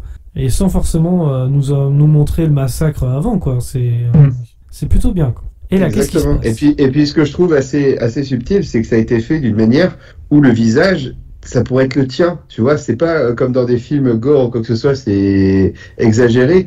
Les traits du visage sont conservés, je trouve, et ça renforce, je trouve, le côté un peu effrayant du truc, où le mec il prend que ce qu'il a besoin, quoi. Mais on nous explique plus tard qu'il a été interrompu dans son rite. Dans son rite pour tuer l'Américain.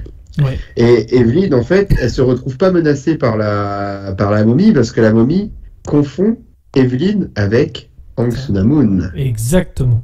Donc ça, c'est pareil, ça va nous aider pour la suite du film. Tout à fait. Alors, on a Brendan Fraser qui retrouve Evelyn en plus.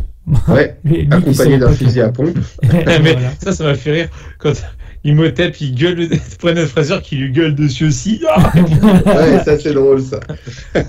Avec le fusil à pompe, on se barre, quoi, voilà. Et les Magi ont sauvé le gars qui avait perdu ses yeux, justement. C'est là qu'on apprend que c'est eux qui ont interrompu le rite. Voilà, et puis c'est surtout, voilà, ils les avaient avertis, malheureusement, alors, c'est là qu'ils préviennent aussi que les armes ne peuvent pas tuer la créature, alors tout que Brendan Fraser, il est persuadé de l'avoir tué. Je l'ai démoli avec mon fusil à pompe, quoi, en gros. Le mec gros bourrin, c'est bon. Le mec, il s'est pris dans Call of Duty, quoi. C'est là Benny. Benny qui croise la momie. Ouais, et ça, franchement, par contre, j'ai trouvé que c'était une très bonne scène. Le mec est tellement opportuniste qu'il genre, il est sur toutes les religions et puis à chaque fois il y a son médaillon pour dire attends, ça se trouve il y a bien un truc qui va fonctionner quoi. Ouais, c'est ça. Jusqu'à ce qu'il parle hébreu en fait. Dans une ce côté opportuniste, il sort tout ce qu'il a, c'est génial. Ouais, et c'est l'étoile de David qui le sauve et c'est là que justement que par rapport aux langues que tu disais. Voilà, que tu disais la langue des esclaves. La langue des esclaves, tout à fait. Exact. Ça, c'était bien, ça, pour le coup. Je trouvais ça intelligent. Ouais. Tu te dis que Benny, il avait appris une phrase dans chacune des langues. Une phrase en hébreu, une phrase en arabe, une phrase en anglais, ce que tu veux, pour se sauver. Quoi. Vraiment, le côté opportuniste, on le sait depuis le début que c'est un opportuniste. Lui, tant qu'il sauve sa peau, c'est bon, quoi.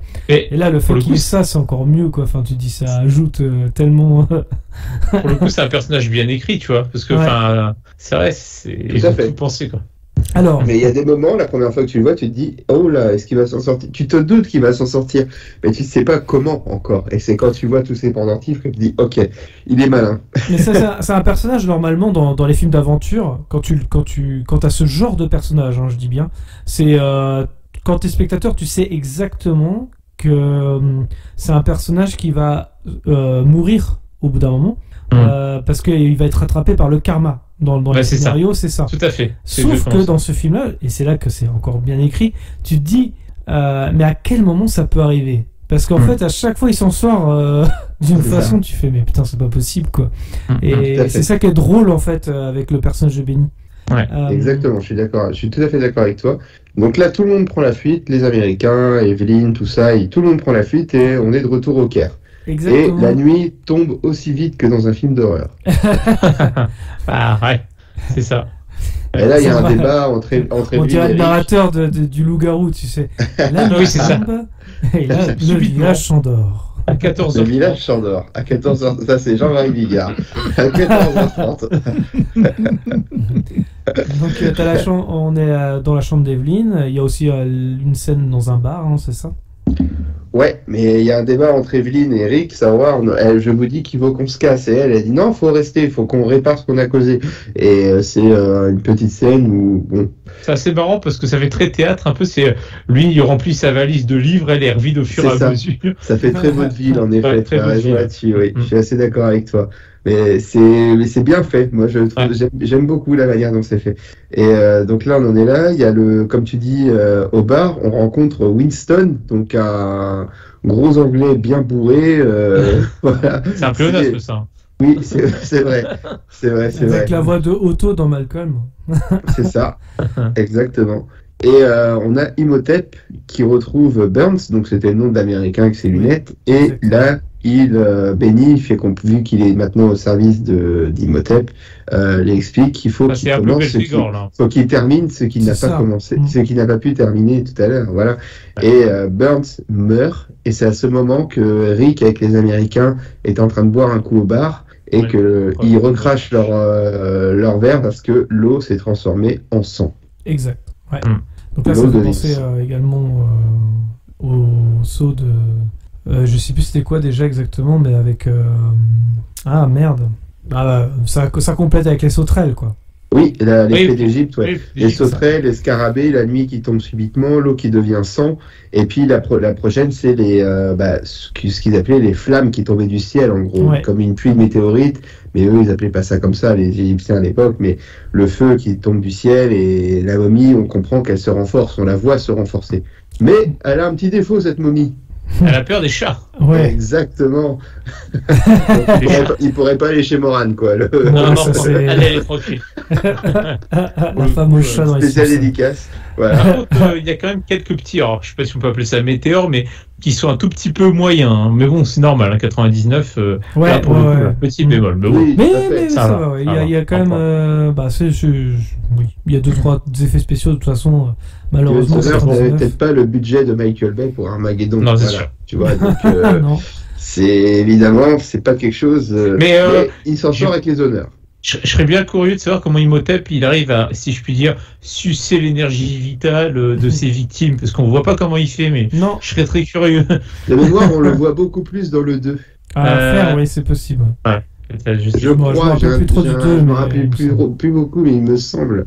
Et c'est juste une aspiration un peu, tu vois, un peu Legacy of Kain, un peu dans ce genre de truc, tu vois. Et enfin bref. Et on rencontre la société secrète et des Magi, du coup, et c'était le directeur du musée qui en est le grand, je sais pas, le grand Manitou ou ce que tu veux, je sais pas comment on appelle ça. Leur chef, on va dire, non? Voilà, le chef, tout à fait. Leur patron, voilà. Et en fait, ils expliquent le truc et Evelyn comprend qu'elle sera sacrifiée une fois que la momie aura retrouvé ses pleins pouvoirs. Ouais. Plein pouvoir. Le pouvoir. Il y a une éclipse. Il y a une éclipse qui apparaît sur le Caire. Et la prochaine victime, c'est assez bien fait parce que la momie fait en même temps que dans l'ordre du scénario, mais également de ce que pensent Rick et Evelyn. À mon avis, c'est l'égyptologue le prochain qui va chercher. Et en effet, c'est l'égyptologue qui cherche. C'est assez bien. C'est vrai qu'il y a une éclipse, mais j'ai l'impression que tous les personnages don't care. Bon, oui, c'est vrai. Ça passe, tout à fait. Ça, là-dessus, je suis assez d'accord avec toi. Ils ont vu tellement de choses entre-temps, des météores, des sauterelles, des scarabées, des momies, Benny, tu vois, ils ont vu plein de choses quand même. D'ailleurs, ils ont retrouvé Benny aussi à ce moment-là. Ils ont retrouvé Benny dans le bureau d'égyptologue. Ouais, mais justement, ce qui est marrant, c'est que l'égyptologue, il sait, a priori, il doit le savoir un minimum, que sa vie est en danger, que tu vois. il se balade dans les rues tout seul la nuit, quoi. Mais moi, jamais, même pour aller pisser, je demande à être accompagné, quoi. Enfin, tu vois ce que je veux dire? Le mec, oui. Non, mais oui. A pas peur. Tu demandes à Benalla de t'accompagner, C'est ça, comme ça, tu vois. Pas de truc sur la gueule, tranquille. Et voilà. Et ouais, donc Benny qui retourne le bureau. Et là, ouais, Benny retourne au bureau et Brendan, il arrive et il fait c'est ton. Alors, Benny, t'as trouvé un nouveau copain. Je crois qu'il y a un truc comme ça. Ça m'a fait assez rire, quoi. Il fait oui, vaut mieux être de son côté, quoi. Un truc comme ça. Ouais. Donc là, l'opportunisme que vous évoquiez tout à l'heure, là, il est clairement assumé par le personnage lui-même. Et alors, du coup, la momie a retrouvé les organes, hein, enfin, en tout cas, une partie des L'égyptologue. Tout à fait. Et le livre des morts en plus. Et le livre des morts par la même occasion, en effet. Et là, il y a la scène d'après, je crois que c'est moi ce que j'ai mis, c'était le blond. Donc moi, le blond, je l'appelais Aaron Eckhart bas de gamme. Tu vois. Ouais. Déjà Aaron Eckhart, voilà. Mais non, il ressemblait un peu à comment Nicolas Coster-Waldau de Game of Thrones, un petit peu avec les cheveux, je trouvais. Il y avait un petit air. Ouais, dans la première saison, quoi. Ouais, dans la première saison, uniquement. Je ne vois pas de quoi vous parlez. Un peu de culture que diable. Enfin bref, il joue avec son gun, mais la momie va le buter quand même. Bon, c'est là que tu vois, il commence à faire des groupes de 1, donc tu te dis, ouais, quand même. Tu sais que ça pue. Ouais, ça pue en effet. C'est vraiment le principe du film d'horreur, quoi. Et là, on comprend qu'on commence à voir un peu la forme finale d'Imhotep. Et là, c'est un peu comme un Pokémon, quoi. Voilà, j'ai mis plus qu'un à buter et Vin Diesel revient entier. Voilà, c'est. Ouais, c'est ça. Vin Diesel revient entier. Boudinet, moi. Je suis désolé. Et Vin, en fait, il se transforme en sable et puis il va dans la chambre d'Evelyn, quoi. Et il roule une grosse galoche à Evelyn, quoi. Ça, c'est franchement, le gars, il a honte de rien, quoi. Voilà, si c'est pas du viol, je sais pas ce que c'est. Et par contre, elle est pas consentante, ok. Elle est pas consentante, on est d'accord. Et là, je sais pas comment ils ont. Donc, Evelyn se réveille, Rick arrive avec un chat, la momie se barre. Regarde qui est venu. Ça, c'était drôle, ouais, j'avoue. Mais n'empêche, j'imagine même pas la chambre après le passage de momie avec le sable et tout. Ah ouais. Je me rappelais quand j'ai retrouvé ma bagnole pleine de sable du Sahara. Bah là, c'est. Nom de Dieu. On en a partout. C'est clair. Et oui, et donc là, il retourne au bureau de la secte secrète là, des protecteurs d'Amun-Aptra, et je sais plus comment ils en viennent à trouver le truc. Il faut rechercher le livre d'or. Est-ce que c'est sur une stèle, un truc comme ça qui lit ça? Je sais plus. Ils sont dans un escalier à un moment donné, il y a un truc et après ils ont le livre des morts était sous Anubis, le livre d'or et doit être sous la stèle d'Horus, quoi, un truc comme ça. Donc, je sais pas, c'est dans une pièce pareil, j'ai pas très bien compris comment ils ont trouvé le truc, mais dans le musée, c'est ça. Okay. Ils lisent un truc et puis il fait en fait c'est là. Donc c'était là tout le temps, quoi. Mais oui, ok. Et elle travaillait pas au musée avant, elle. Non, c'est trop bizarre. Exactement, quoi. Je me suis posé la question aussi. Et donc là, il y a l'une des dernières plaies d'Égypte qui s'abat sur le peuple du Caire, c'est la lèpre. La lèpre atteint les. Quand ils sont tous hypnotisés, à moitié, zombifiés, là. Oui. Jonathan, il se retrouve avec eux. Motep. Oui, c'est ça, c'est génial. Ouais, ça, c'est déjà avancé, j'avoue. En parallèle aussi, il y a une autre petite punchline. Je n'ai pas noté mot pour mot. Comment t'as Rick qui fait à Evelyn, dépêche-toi de lire là un peu la stèle là, et l'autre elle lui fait la patience est une vertu avec un air genre on a le temps. Non c'est et lui qui fait là je crois que non. Ça. Et je sais plus c'est pas quoi, ou alors je sais plus ce qu'il dit. Pas aujourd'hui. Ouais, ça va pas aujourd'hui, ouais, c'est ça doit être un truc comme ça. Mais ouais, ça m'a fait rire, quoi. Et là, ils en déduisent qu'il faut retourner à Amun-Aptra, donc la statue de Horus, comme on l'a dit. Et il y a une poursuite en bagnole versus les lépreux. Oui. Versus les lépreux, c'est ça. Non, mais c'est ça. Et il y a le dernier ricain qui se fait massacrer, et ça y est, Vin Diesel est de retour, et nous aurons donc Dominique Toretto pour Fast and Furious. Et nos amis, c'est. Je sais pas dans quoi d'autre tu joues Arnold Vosloo, donc moi je l'appelais Vin Diesel, voilà. Ouais, tu peux. Non, mais c'est. Non, mais après il a joué dans pas mal de. Beaucoup de séries. en fait, en réalité, mais ouais. Mais il a une gueule à jouer un méchant, de toute façon, ça. Et il y a eu quelques mèmes de fait avec lui qui sont sympas, hein, je tiens à le signaler. Voilà, Voilà, c'est une forme de culture. Ouais, dans les G.I. Joe, d'accord. Grimm, Blood Diamond, ouais. 24 heures chrono. Ouais, bah ouais, je me rappelais de lui dans Ouais. 24 heures chrono, en fait, mais bon, c'est pas... Et donc, on a Richard et Evelyn qui sont... Richard, qu'est-ce que je dis Rick et Evelyn qui sont coincés par la momie et ses adeptes. Oui, tout à fait. Et Grâce aux conservateurs, ils arrivent à s'échapper dans les égouts. Par les égouts. mais parce que juste avant, Evelyn, la momie dit, voilà, si tu viens avec moi, je les laisserai vivre. Et puis, bah, il lui fait un petit coup de pute, il fait tuez-les. Et puis, bah, pourtant, il avait le temps de sauter l'égyptologue, enfin, le responsable de la société secrète, il aurait eu le temps de partir. Mais on a sauvé Jonathan et Rick, du coup. Et le chef le chef des Magi. Et puis, voilà, oui, lui, il se sacrifie, donc une mort horrible, j'imagine. Ouais. Et ensuite, on retourne dans le désert, non? C'est pas ça? C'est ça, on retourne retrouver ce bon Winston. Royal Air Force, pour le coup. Oui. On va voir la Royal Air Force. Oui. Il prend Et puis juste Et on avant, va avoir Benny Hill. et juste avant, quand t'as aussi quand ils sont encerclés, t'as le Imhotep qui, en égyptien antique, dit voilà, suis-moi ma princesse pour les jours à venir, et elle est faite pour l'éternité, crétin. Et c'est traduit et qui se trompe. Oui, c'est vrai. Ça m'a fait rire. En fait. C'est vrai. Bah, pareil, c'est Voilà. subtil pour dire qu'elle comprend parfaitement. C'est ça. Justement. Ça, c'est bien. Du coup. Pour l'éternité, crétin. Avec le dédain, dans la situation comme ça m'a beaucoup En fait tout cas, rire. il est débile, c'est vrai que. C'est clair. Et il se rend compte même après quand elle le corrige que ah ouais, j'ai dit une grosse connerie quoi, ça veut rien dire ce que j'ai dit quoi. Et ouais. Et donc donc Winston il avait l'avion, donc c'était un personnage. Winston, il avait l'avion. Voilà, Winston il avait l'avion. On vole au-dessus, donc on suit une tornade. C'est quand même pratique. Oui. Quoi. On a quand même un guide. Mais je me suis dit quand même le temps qu'ils aillent dans le désert récupérer l'avion.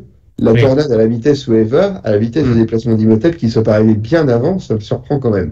Mais non, mais ils sont arrêtés sur l'autoroute à une aire, tranquille, ils ont pris un petit sandwich, ça va c'est un un peu club. vite, ces scènes-là. Tu sais pas trop comment ça a été rushé, mais l'avion qui arrive vraiment près de Imhotep et compagnie, tu fais ok.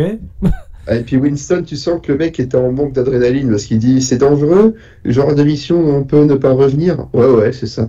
Je suis lui, ça lui plaît. Oui, ça lui plaît, voilà, c'est le fun. Et oui, certainement que ça a été ralenti parce qu'il y avait un gros chassé-croisé sur la route. Ah, sûrement. Voilà. Qui au prix de l'essence. Oui, et puis à la porte de Saint-Arnoux, franchement, même la tornade, elle passe pas, quoi, tu vois, c'est incroyable. Et c'est là qu'on a la scène du mur de sable, normalement. Ouais. Tout à fait, c'est ça. La scène du mur de sable et comment Evelyn, en gros, embrasse la momie, Imhotep, ce qui fait que Imhotep a les yeux détournés de l'avion, ce qui permet d'avoir, on va dire, un crash un peu plus en douceur qu'escompté par Imhotep. Mais voilà, tout le monde survit, sauf notre ami Winston, qui meurt avec les honneurs. Qui meurt dans l'avion et dans le sable mouvant, en plus. Ouais. Combo. Le mec qui fait Imhotep, c'est qu'il faut faire le mur de sable qui va vraiment dévorer l'avion. Quand il fait tout, faut le jouer la scène, c'est ça. Ouais, j'avoue, t'imagines devant la caméra, tu te dis, mais j'ai l'air d'un gros gogol. J'ai l'air d'un abruti, là. J'avoue. J'y ai pensé aussi. Putain, j'imagine même pas devant toute l'équipe, là. Si, fais-le, je te dis. Mais si, tu verras. Non, mais je vois pas le projet. Et puis j'ai mis Winston, au mieux, voilà, on s'en débarrasse tout de suite. J'ai mis, ça sert à rien de surcharger le scénario. Il y a des fois, il y a des personnages. On a déjà trop de personnages. Ça fait partie. Par contre, il y a des mecs qui s'accrochent aux ailes de l'avion pour pas tomber. Ouais, c'est assez ouf. Impossible. T'as même l'avion qui est à l'envers à un moment. Enfin, il me pose. Ouais, c'est des dingues, j'avoue. Si j'avais à miser sur un ou deux morts dans le crash, ça aurait été ceux des ailes de l'avion et non pas Winston. C'est un peu les ailes de l'enfer pour eux. Carrément. C'est vrai. J'aurais pu le mettre dans ma liste des 4 films, celui-là. Il est trop tard. Je sais que tu penseras pour une nouvelle sélection, Mas.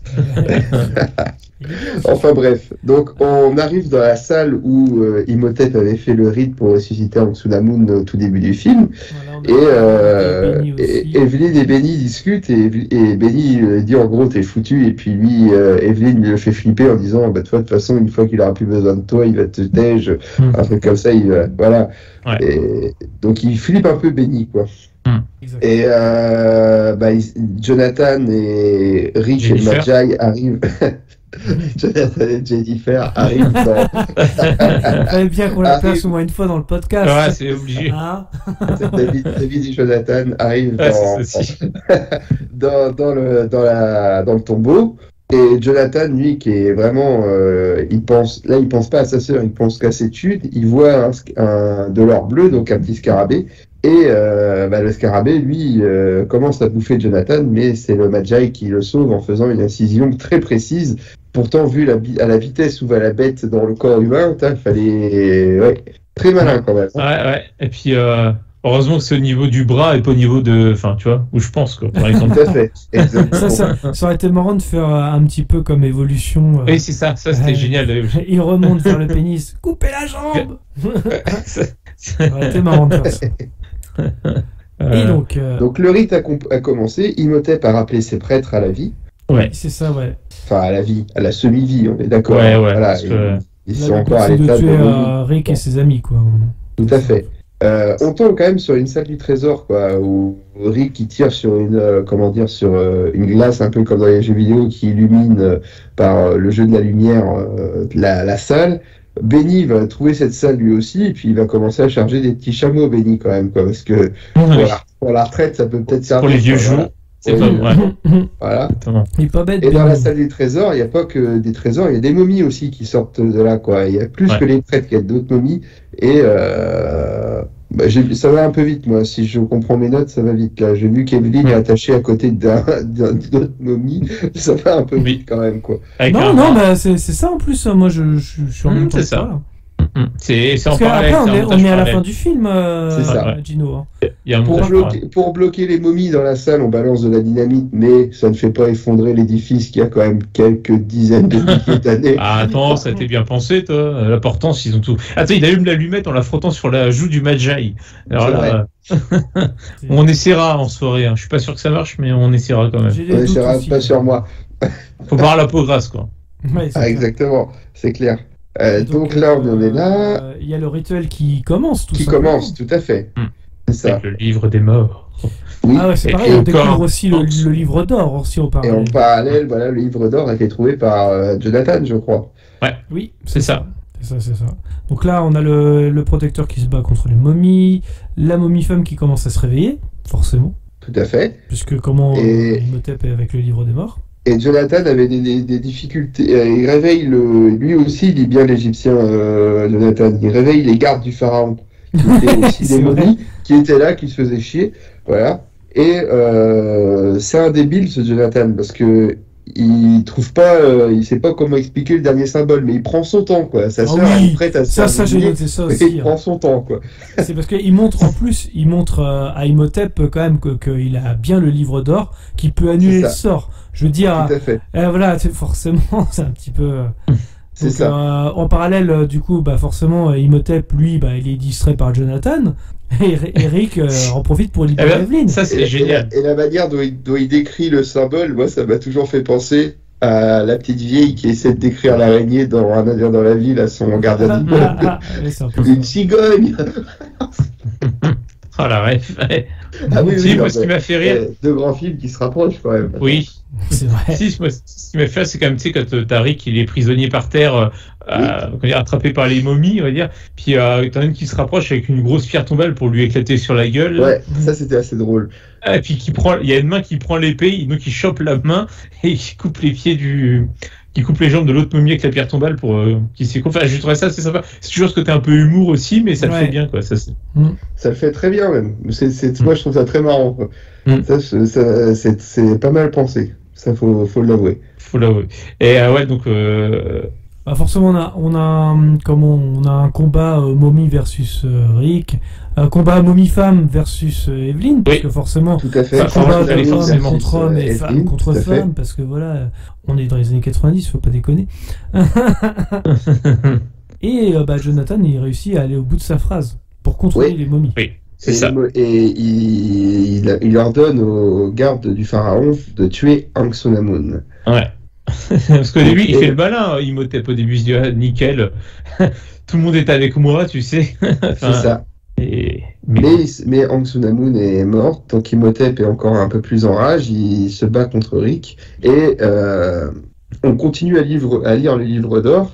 Parce que Evelyne lit la phrase pour que la momie ne soit plus immortelle, en effet, et au moment où lui, il se croyait encore immortel, Imhotep. Et il arrive vers l'épée, vers Rick, qui avait une épée dans les mains, et là... il l'embroche. Il voit sa main pleine de sang, et en effet, il est mortel. Fin du game, j'ai noté. Et il y a cette phrase qui a été citée plusieurs fois aussi, et c'est une autre phrase que disait Anxunamun au tout début du film, « La mort n'est que le commencement ». Et ce qui pouvait annoncer éventuellement un 2. Oui, déjà, oui. Et puis, d'un autre côté, on a en parallèle Benny qui active un piège. Alors, tout à fait. Le piège que tout le monde pouvait activer, qui ensevelit le tombeau d'un coup. Tu fais, what? Mais c'est Benny qui l'active, quoi. Et voilà, et il faut y aller, quoi. Donc, Jonathan, il perd le livre d'or, Jonathan, c'est abruti. Et sa sœur était presque à vouloir le récupérer. Non, mais il faut y aller, là. C'est un peu comme les Indiana Jones avec le Graal, quoi. Oui, sinon tu vas finir comme Benny. Et puis Benny, il court. Oh, Conal, aide-moi, attends-moi. Et trop tard. Et puis Rick, il fait adieu, Benny. Adieu, Benny. Et là, on a la cité qui s'effondre et on nous remonte. Alors, Benny, lui, il est coincé. Et en plus, les scarabées qui arrivent. La mort. Dans le noir, tout est parfait, quoi. Horrible. Ah oui, il y a tout qui fait que là, c'est. Voilà, c'est vraiment le karma là, puis bien comme il faut. Et sa famille aura du mal à réclamer le corps, parce qu'il faudrait encore le situer, le corps. Ah bah. Voilà. C'est clair, déjà que le trésor, personne l'a découvert à part Benny, en fait, finalement. Oui. Quoique non, les héros, ils passent quand même dedans, je crois, il me semble. Oui, ils passent dedans, les héros, exact, tout à fait. Exact, parce qu'ils demandent, est-ce que je peux? Non, on n'a pas le temps. Bon, en tout cas, nos héros sortent du tombeau, parce que sans GPS, donc bravo à eux. Le Magi était vivant parce qu'à un moment donné, on pensait qu'il allait sacrifier pour repousser l'assaut de plusieurs momies qui venaient attaquer Rick. Et donc il est vivant. Et donc à la fin, là, il y a une galoche entre Rick et Evelyn. Exact. Et je crois que c'est là qu'aussi qu'on voit que Jonathan, il a vu qu'il a récupéré le chameau de Benny. Oui, c'est ça. Voilà. Mais ça, c'est pareil, hein, c'est une préparation de paiement pour le 2. C'est comme ça qu'ils sont riches, en fait. Là, c'est bien aussi, pour le coup.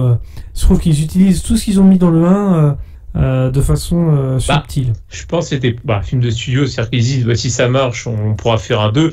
Tu dis dans l'éventualité un 2. En plus, tu peux faire subtilement, parce que quelque part, ce que tu mets là comme élément, si tu faisais pas de suite, c'est pas grave pour le coup. Oui. C'est pour ça que je trouve que c'est relativement bien écrit pour le coup. C'est intelligent. Et fin, du coup. Hein, et fin puis du la film. fin, quoi. On repart face au soleil couchant dans le désert. Tel Indiana Jones et son père Henry Jones dans le dernier véritable film Indiana Jones. Oh non, pas du 4. Comment ça, je suis désolé, il fait partie de l'entourage. Tu sais pourquoi il fait partie du truc? Parce qu'il y a déjà un 5e qui va bientôt arriver. Ah mais je pense que il date de 2008 si je dis pas de bêtises, le 4, et il fait déjà vieux. Il fait déjà trop vieux Harrison Ford, mais là ça va être horrible. Oui, complètement. Ouais. Bon, il fait ni à faire. On le fera en podcast bref. si vous voulez. On le fera en podcast si vous voulez, oui. Enfin, j'espère que vous ne le voulez pas. Est-ce que vous avez quelque chose à ajouter, messieurs, par rapport à ce film? Non, juste parmi ceux qui nous écoutent et qui ne l'auraient pas vu, comme d'habitude, on vous le conseille, parce que ça sera un bon moment devant, normalement. Et je vous conseille celui-là et embrayez sur le 2. Ne regardez pas le 3e, qui est une infamie. Voilà, c'est tout ce que je peux vous conseiller. Mais super bon. Je pourrais conseiller le 1 et le 2, et je vous conseillerais aussi, écoutez, si vous n'êtes pas trop fermé au remake qui avait été fait avec Tom Cruise. C'est un Mission Impossible versus Mommy, c'est sympa. C'est un peu ça, c'est vrai. Mais ça va, c'est... Sans mauvais... comment on dit déjà? Cela, ça fait un petit peu caricatural de dire oui, c'est un Mission Impossible avec une momie, mais c'est dans le bon sens du terme, on va dire. C'est modernisé et c'est bien fait, donc ça va. C'est une autre proposition qui est c'est une autre proposition, voilà, c'est ça. C'est-à-dire qu'on est vraiment plus à Londres qu'en Égypte, par exemple. Mais c'est bien parce que Ouais, s'ils bien. avaient refait en 1920, dans les années 20, c'était. Enfin, non, tu vois, c'était. Pour le coup, c'est complètement différent et c'est une bonne idée. Complètement, ouais, voilà. Et ils voulaient, bon, ils ont abandonné bien sûr l'idée, mais de faire justement. C'est dommage. Moi, je trouve ça dommage. Franchement, des différents monstres d'Universal. On sent que moi, j'aurais bien voulu. Hein. La créature du lac noir, ça s'est transformé en la forme de l'eau. Et c'est dommage qu'il n'y ait pas eu de crossover et tout. Moi, j'aurais Dr. voulu voir Jekyll, même. Mr. Hyde, tout ça. Ouais, bah, ils avaient commencé à lancer avec comment. Je vais y arriver. Avec Russell Crowe, c'était. J'allais dire Jorel. Maximus. Maximus. Avec Non, mais c'est Russell vrai. J'aurais voulu voir aussi un Dracula, mais modernisé et bien fait. Tu vois. Ouais, c'est vrai que j'avais bien aimé moi celui avec Gary Oldman, mais bon après c'est. Bah ouais, mais il fait très, tu vois, époque, tu sais, début du XXe siècle, c'était un peu, enfin tu sais, c'est pas moderne, si je puis dire, enfin ça va être méchant. Tu vois, un truc encore dans une époque moderne, mais en même temps avec des échos de l'ancien monde et tout. Enfin ça aurait pu être pas mal. Je pense qu'il y a un potentiel qui a jamais vraiment. Moi je trouvais qu'ils avaient bien modernisé. Alors la momie là on l'a dit, mais aussi avec Robert De Niro Frankenstein. Franchement, si vous l'avez pas vu, regardez-le. Il est mais ça vaut quand même pas le High Frankenstein avec Aaron Eckhart. Hein, je suis désolé. Oh putain, je l'avais oublié celui-là. Quel nanar, mais oui. Quelle horreur. Mais quelle horreur. Franchement, c'est pas. Aaron Eckhart, il est plutôt habitué, à part Thank You for Smoking et The Dark Knight. Bah, c'est ça, il est plus abonné au nanar que au bon film. Là, c'est triste. Bref, ouais. Coucou, Battle Los Angeles. Non. Ah non, quelle déception. Enfin bref, là on divague. On diverge. Oui, c'est ce que je constate en effet. Souvent. Arrête-nous, Gino. Tu sais que tu es notre phare dans la nuit noire. Exactement. Un phare breton. Un phare breton. Non, le pharaon.